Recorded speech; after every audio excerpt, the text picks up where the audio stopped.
السلام علیکم۔ الحمد لله نحمده ونستعينه ونستغفره ونؤمن به ونتوكل عليه ونعوذ بالله من شرور أنفسنا ومن سيئات أعمالنا، من يهده الله فلا مضل له ومن يضلله فلا هادي له، ونشهد أن لا إله إلا الله وحده لا شريك له، ونشهد أن سيدنا ونبينا ومولانا محمدا عبده ورسوله، صلى الله تعالى على خير خلقه محمد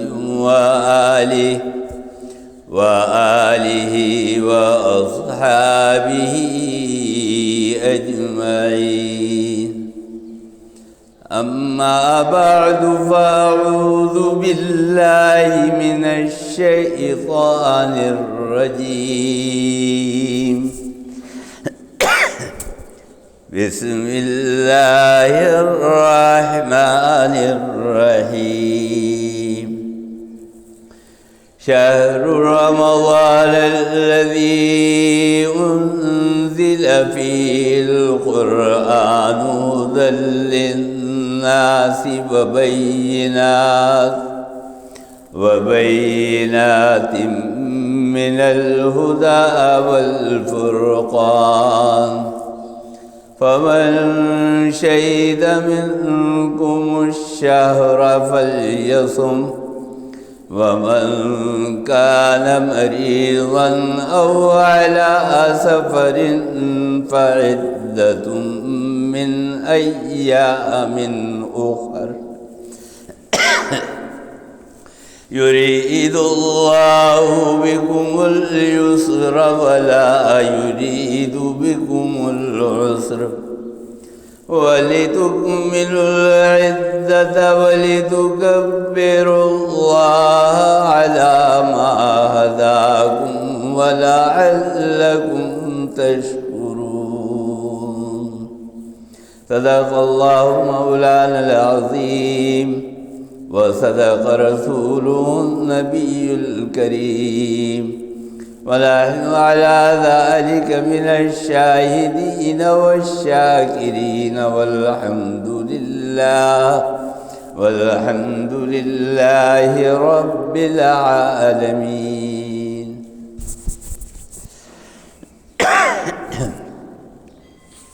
بزرگان محترم اور برادران عزیز، اللہ کا لاکھ لاکھ شکر ہے کہ ہم اور آپ آج رمضان المبارک کے پہلے جمعے میں موجود ہیں، اور اللہ تعالیٰ نے حضور اکرم صلی اللہ علیہ وسلم کے صدقے میں ہماری وہ دعا قبول فرما لی کہ جو ہم نے 2 مہینے پہلے رجب میں مانگی تھی، اور وہ دعا یہ تھی کہ اللہم بارک لنا فی رجب و شعبان وبلغنا رمضان، اے اللہ رجب اور شعبان میں برکت عطا فرما، یعنی ہماری جو زندگی کی رسی ہے اس کو کھینچ کر وبلغنا رمضان تک پہنچا دے۔ تو ہمارے حق میں اللہ نے یہ دعا قبول فرما لی، اور آج الحمدللہ ہم یہاں پر موجود ہیں۔ کسی نے بڑی اچھی بات کہی، عربی کا شاعر کہتا ہے کہ شکر للہ کے نہ مردیم رسیدیم بدوست، یہ ہمارے بس میں نہیں تھا، ہماری طاقت نہیں تھی، ہم کر نہیں سکتے تھے، ہمارا اختیار نہیں تھا، اور حالت تو یہ تھی کہ شکر للہ کے نہ مردیم و رسیدیم بدوست آفری باز بری ہمت مردان اما. راستہ تو اتنا کٹھن تھا کہ ہمیں نہیں پہنچنا چاہیے تھا، ہماری لاش کو پہنچنا چاہیے تھا، لیکن اللہ تعالیٰ نے ہمارے اوپر رحم کیا، کرم کیا، اور اللہ تعالیٰ نے ہمیں نہ صرف یہ کہ رمضان المبارک عطا فرما دیا، دوسرا شکر یہ ہے کہ اللہ تعالیٰ نے جمعہ بھی عطا فرما دیا، اور اللہ تعالیٰ ہمیں اور آپ کو سارے جمعے نصیب فرمائے، اور اللہ تعالیٰ ہمیں اور آپ کو عید الفطر کی خوشیاں دیکھنا نصیب فرمائے۔ بڑا اہم مہینہ ہے۔ قرآن کریم کے سورہ بقرہ کی مشہور آیتیں ہیں جو رمضان سے متعلق ہیں، اور ایک دو باتیں ہیں کہ جو میں ہر سال دہرا دیا کرتا ہوں،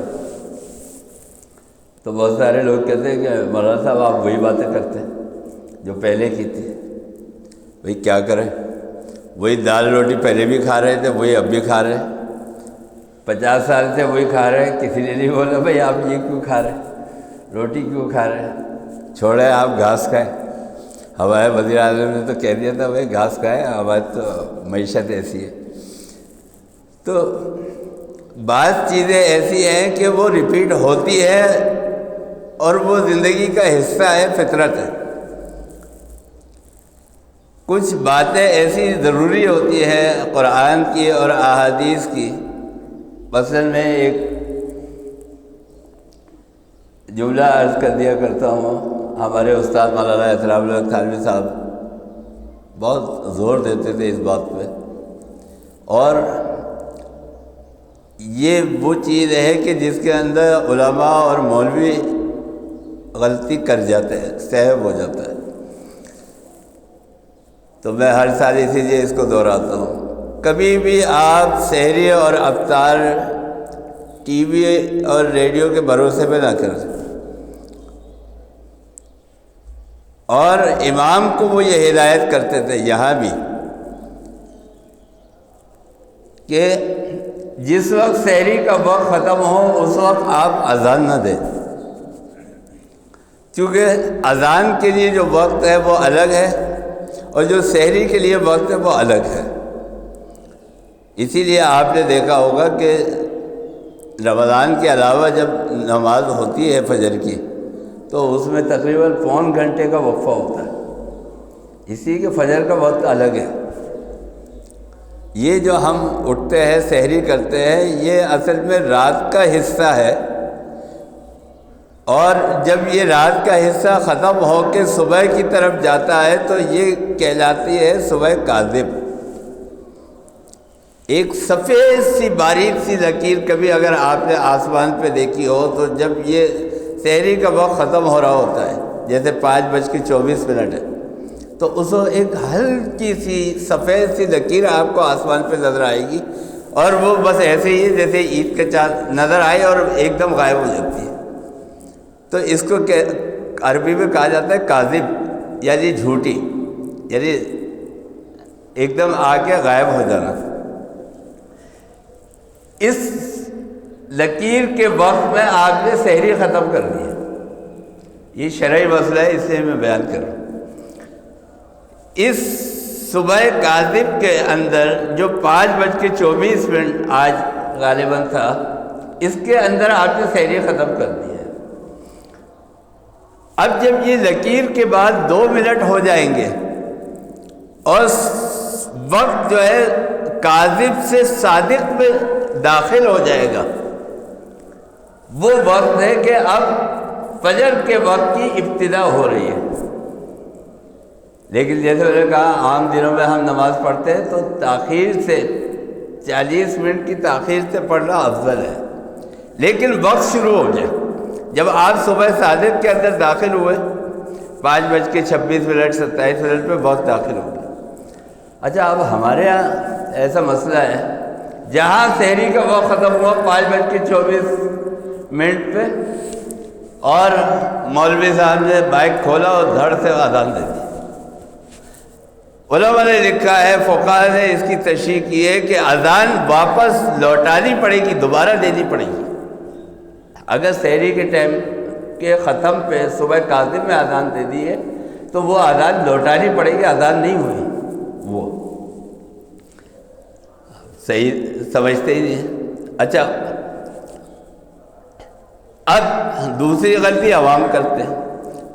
عوام کیا کرتے ہیں کہ انہوں نے یہ قاعدہ بنا لیا، اصول، جیسے آج کل ہمارے یہاں روزہ میڈیا سے کھولتے ہیں، ٹی وی سے۔ انہوں نے کہا کہ بھئی اذان ہوگی تو اس کا مطلب ہے کہ سحری کا وقت جو ہے وہ ختم ہو گیا، حالانکہ سحری کا وقت ختم ہوگا 2 منٹ پہلے اور اذان شروع ہوگی بعد میں۔ اچھا، اب اگر مولوی صاحب کوئی نیک آدمی ہے اور صحیح شرعی مسئلہ سمجھتے ہیں اور وہ اذان 2 منٹ بعد دیتے، اب عوام جو ہے وہ کھانا کھا رہی ہے، سحری کا وقت ختم ہو گیا 5:24 پہ، اس نے بولا بھئی ابھی اذان نہیں ہوئی تو زیادہ کھانا کھاؤ۔ اسی لیے ہم نے پہلے یہ طریقہ دیکھا آج سے 20-30 سال پہلے کہ ہوتا یہ تھا کہ مساجد میں جو امام یا مؤذن خادم ہوتے تھے وہ جب سحری کا وقت ختم ہوتا تھا تو اعلان کرتے تھے کہ بھئی سحری کا وقت ختم ہو گیا، اب آپ کھانا پینا جو ہے چھوڑ دیں۔ تو اب عوام الناس جو ہے وہ کھانا پینا چھوڑ دیں گے۔ اس کے بعد جب 2 منٹ گزر جائے اور اذان کا وقت شروع ہو جائے، اب جو ہے مؤذن صاحب اذان دے دیں۔ تو کہیں پر یہ غلطی ہوتی ہے کہ مؤذن صاحب سحری میں اذان شروع کر دیتے ہیں، اور کہیں عوام یہ غلطی کرتی ہے کہ اذان تک کھاتی رہتی۔ تو اسی لیے آپ کو میں نے یہاں پہ بھی یہ مسجد کے اندر 2 نقشے لگا دیے ہیں تاکہ لوگوں کو وقت کا پتہ رہے کہ روزہ کس وقت جو ہے سحری ختم کر دی ہے اور کس وقت افطار شروع کرنا ہے۔ تو وقت، تو آپ اس بات کی احتیاط کریں، دھیان رکھیں کہ کہیں 1-2 منٹ کے فرق سے آپ کا روزہ خراب نہ ہو جائے۔ 1-2 منٹ زیادہ تک اگر آپ نے سحری کھا لی تو آپ کا روزہ گیا، اور 1-2 منٹ پہلے اگر آپ نے افطار کر لیا تو بھی آپ کا روزہ گیا۔ تو میں یہ بتا رہا ہوں بعض مسائل ایسے ضروری ہیں کہ وہ ہر دفعہ ریپیٹ کرنے پڑتے ہیں، تو اسی لیے اس کی احتیاط ہونی چاہیے، وقت کا پتہ ہونا چاہیے کہ وقت جو ہے وہ کیا ہے۔ سورج غروب کس وقت ہوتا ہے؟ چلے اگر آپ کے پاس ایسا نقشہ نہیں ہے، چارٹ نہیں ہے، گوگل پہ آپ دیکھ لیں، نیٹ کے اوپر آپ سرچ کر لیں کہ غروب آفتاب کا وقت کیا ہے، اس کے بعد افطار کر لیں آپ۔ احتیاط یہ ہے کہ 1 منٹ دیر سے کر لیں تو اچھا ہے، ورنہ جو غروب آفتاب کا وقت ہے اس میں افطار کا وقت شروع ہو جائے گا۔ اسی طرح سحری میں آپ دیکھ لیں کہ صبح صادق کا وقت کیا ہے، یعنی فجر کا وقت کیا ہے، اس سے 2 منٹ پہلے آپ سحری بند کر دیں، کھانا پینا بند کر دیں۔ یہ ہے شرعی مسئلہ۔ اچھا، جو بات رمضان سے متعلق میں عرض کر رہا تھا وہ یہ تھی کہ علماء نے لکھا ہے کہ رمضان ایک الگ فضیلت والا مہینہ ہے اور روزے کی ایک الگ فضیلت ہے۔ رمضان کا مہینہ جو ہے یہ ایک وقت ہے، ایک زمانہ ہے کہ جس وقت میں آپ نے کام کرنا ہے، جیسے حج ہے، اگر ابھی آپ جانا چاہے حج کے اوپر تو حج نہیں کر سکتے آپ، چونکہ وقت نہیں ہے۔ جب ذی الحجہ شروع ہو جائے گا اور اس کی 8، 9، 10 تاریخیں شروع ہوگی تب آپ حج کر سکتے ہیں، لیکن اس وقت کوئی کرنا چاہے تو اس وقت نہیں کر سکتا۔ لیکن رمضان المبارک سے 1 دن پہلے اگر کوئی رمضان کا روزہ رکھنا چاہے تو نہیں رکھ سکتا۔ جب چاند ہو جائے، اس کا اعلان ہو جائے، اس کے بعد جب رمضان شروع ہو گیا تو یہ ہے وقت اور زمانہ جس کو ہم اسلامی شاعر کے اندر رمضان کہتے ہیں، اور یہ لفظ اللہ کے ناموں میں سے ایک نام ہے، یعنی عبادت کے مہینے کا نام بھی رمضان ہے اور یہ اللہ کے اسم میں سے بھی ایک اسم ہے۔ دو چیزیں ہیں یہ. اور تیسری چیز یہ ہے کہ رمضہ کے معنی عربی میں آتے ہیں، آپ لغت کے اندر اٹھا کے دیکھیں، انتہائی تیز شدت والی آگ والی گرمی جو انسان کو جھلسا کے رکھ دے، جلا کے رکھ دے، وہ گرمی. اسی لیے آپ نے سنا ہوگا علماء یہ نصیحت کرتے ہیں خاص طور پہ اپنے مریدوں کو جو اس مذہبی فیلڈ سے وابستہ ہے کہ اس میں اعظم نہیں پڑھنا بغیر اجازت کے. وہ کیوں کہتے ہیں؟ یہ اس وجہ سے کہتے ہیں کیونکہ اللہ کے ناموں میں سے ایک نام رمضہ ہے، آگ، شدت یعنی جلال. کہتے ہیں نا اللہ جل جلالہ، اللہ کی شان کیا ہے؟ جلال والی، غصے اور غضب والی. اور غصہ اور غضب کب آتا ہے؟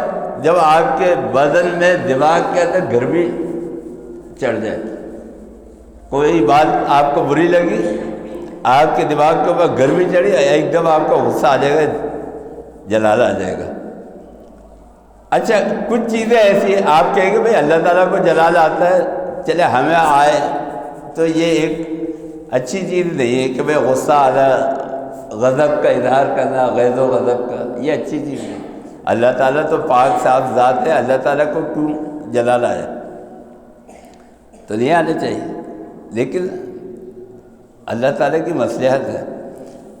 ایک حدیث میں آتا ہے الحدۃ تعتری خیار امتی، اللہ تعالیٰ اپنی امت کے حضور اکرم صلی اللہ علیہ وسلم کی امت کے اولیاء اللہ برگزیدہ بندوں کو مزاج کی تیزی جلال عطا فرماتا ہے.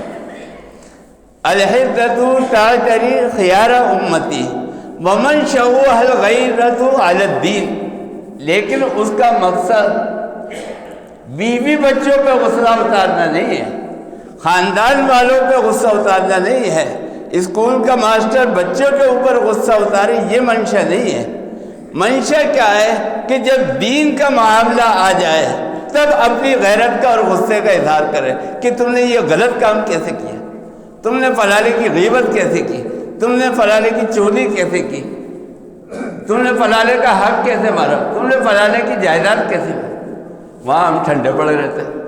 اور کسی سے بولو بھائی جب حق کا وقت آیا، حق بات کہنے کا وقت آیا تو بولو، کہتے نہیں مولانا صاحب مسئلہ ہے، رہنا ساتھ میں، ہم نے رہنا سب کے ساتھ ہے. او بھائی اللہ تعالیٰ فرماتے ہیں دین کے لیے تم غیرت کا اظہار کرو، اپنے غصے کا اظہار کرو. تو ہم دین کے لیے نہیں کرتے. ہاں اپنا ذاتی مسئلہ آئے گا تو دیکھیں آپ پوری سوسائٹی کو الٹا نہ کر دیں تو پھر دیکھیے گا. تو میں یہ بتا رہا ہوں کہ مزاج کی تیزی کسی جگہ پر اللہ تعالیٰ کہتے ہیں کہ یہ اچھی ہے تمہارے لیے، اور ہم یہ اولیاء اللہ کو عطا فرماتے ہیں. اور کسی جگہ پر وہ مزاج جو ہے غصہ اور غیظ و غضب وہ برا ہے. مولانا ظفر علی خان صاحب رحمۃ اللہ علیہ نے بڑی اچھی بات فرمائی، اور یہ پیمانہ ہے، ہمارے اولیاء اللہ نے پیمانہ بنایا ہے. مولانا اشرف علی تھانوی رحمۃ اللہ علیہ فرماتے تھے میرے مزاج کے اندر غصہ ہے، لیکن یہ ایسا پیمانہ ہے کہ جو آتا ہے یا تو چھوڑ کے بھاگ جاتا ہے یا سیدھا ہو جاتا ہے، دونوں میں سے ایک کام کرتا ہے. تو مولانا ظفر علی خان صاحب رحمۃ اللہ علیہ نے ایک بڑی اچھی بات فرمائی. فرمایا کہ ظفر آدمی اس کو نہ جانیے گا ہو خواہ کتنا ہی صاحب فہم و ذکا، کتنا ہی متقی ہو، چلے لگاتا ہو، کچھ کرتا ہو، کتنا ہی وقت لگائے ہو، آپ دیکھیں اس کے اندر صفت کیا ہے. ظفر آدمی اس کو نہ جانیے گا ہو خواہ کتنا ہی صاحب فہم و ذکا، جسے عیش میں یاد خدا نہ رہی، جسے تیش میں خوف خدا نہ رہا.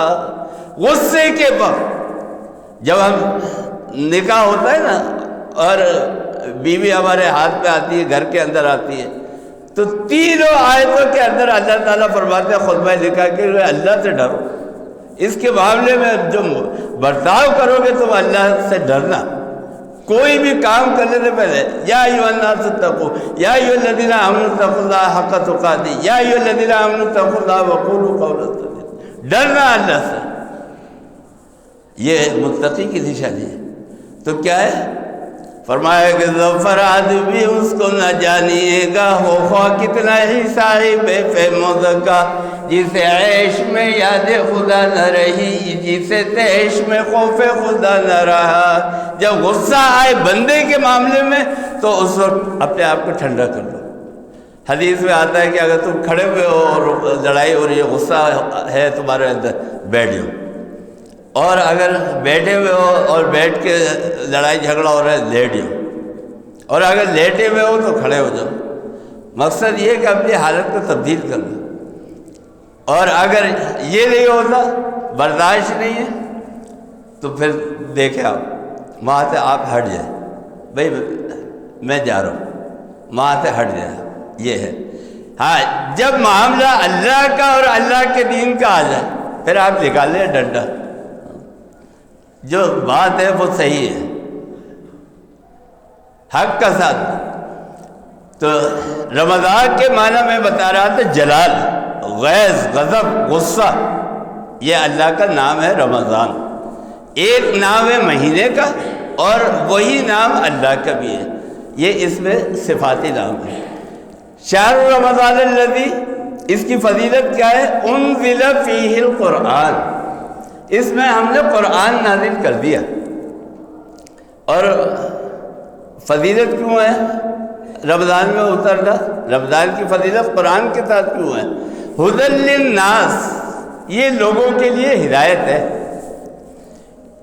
وبینات من الھدی والفرقان، اور اگر تمہیں پتہ نہیں ہے کہ ہدایت کیا ہے، کس طرح چل رہا ہے، دین کے اوپر کیسے چل رہا ہے، تو اس ہدایت کے لیے ہم نے نشان لگا دیے، ڈاٹس لگا دیے، نقطے، تم اس نقطوں کے اوپر چلتے رہو، ڈاٹس کے اوپر، لکیر کے اوپر چلتے رہو، سیدھے اسٹیٹ پہنچ جاؤ گے، اہدنا الصراط المستقیم، یہ ہے۔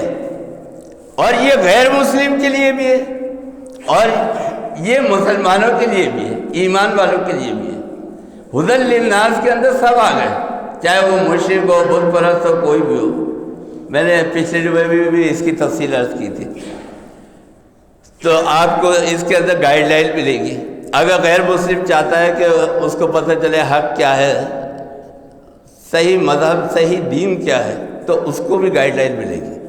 اور مسلمان چاہتا ہے کہ میں کس راستے کے اوپر چلوں، کس کو فالو کروں، تو اس کو بھی گائیڈ لائن ملے گی۔ انزل فیہ القرآن ھدی للناس، چونکہ یہ قرآن ہدایت ہے اور یہ نازل ہوا رمضان المبارک کی شب کے اندر، لیلۃ القدر میں۔ جتنی بھی آسمانی کتابیں اتری، سب کی سب رمضان کے اندر اتری، چونکہ رمضان تو جب سے اللہ نے کائنات بنائی ہے، اسلامی مہینے اس وقت سے موجود ہے۔ توریت اتری یکم رمضان المبارک، نوٹ کر لیجیے۔ توریت کے بعد زبور اتری 15 رمضان المبارک کو، اور 8 رمضان المبارک کو زبور اتری، اور 15 کو اتری انجیل، 15 رمضان المبارک کو اتری انجیل، اور 27ویں رمضان المبارک یعنی 27ویں شب، چونکہ شب پہلے آتی ہے، اس کو نازل ہوا قرآن۔ چاروں کتابیں جو اتری ہیں یہ رمضان میں اتری۔